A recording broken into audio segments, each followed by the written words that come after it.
Let's talk about the Council of Trent. For a lot of people, that name just conjures up images of rigid rules, of a church slamming its doors on the modern world. But what if that whole picture is more myth than reality? Well, today we're going to unpack one of history's most famous and most misunderstood events, using the amazing work of historian John O'Malley as our guide. Okay, so let's jump right in.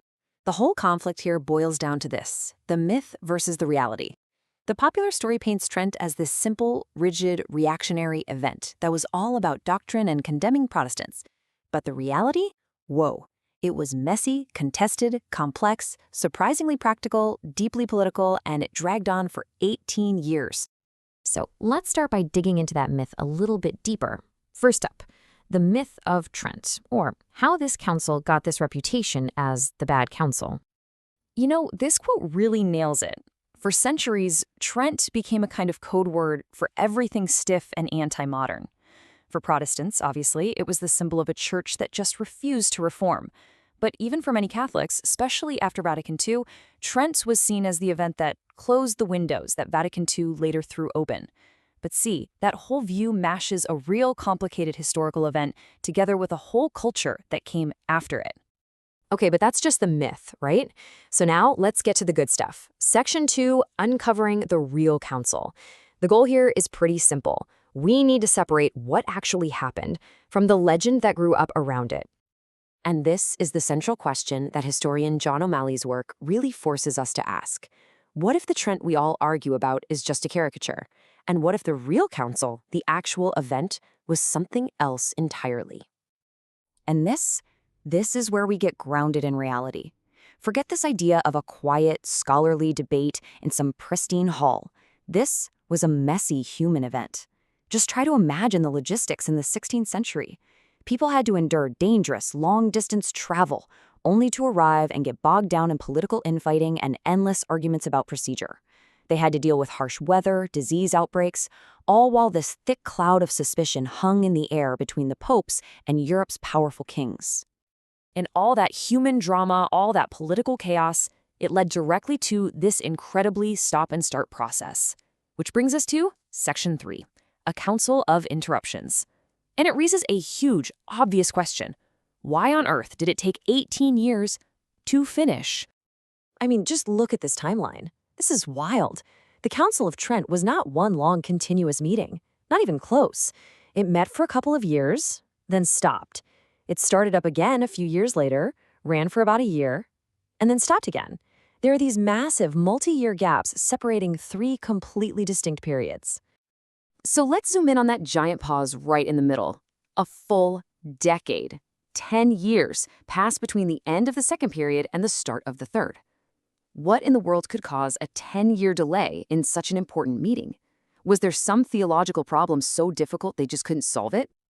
Well, the answer, it turns out, was almost entirely political. The popes were really wary of the council. They were terrified of a revival of this idea called conciliarism, which basically says that a general council has authority even over the pope. And the last thing they wanted was a council telling them what to do. At the same time, you had the Holy Roman Emperor and the kings of France and Spain constantly meddling, trying to steer every decision to benefit their own kingdoms. It was a high-stakes political chess match from start to finish. So, against all odds, despite all the political drama, they actually managed to get work done. Which brings us to our 4th section, Doctrine and Practical Reform, and what O'Malley calls Trent's surprising double agenda. This right here, this shows one of the most brilliant decisions they made right at the start.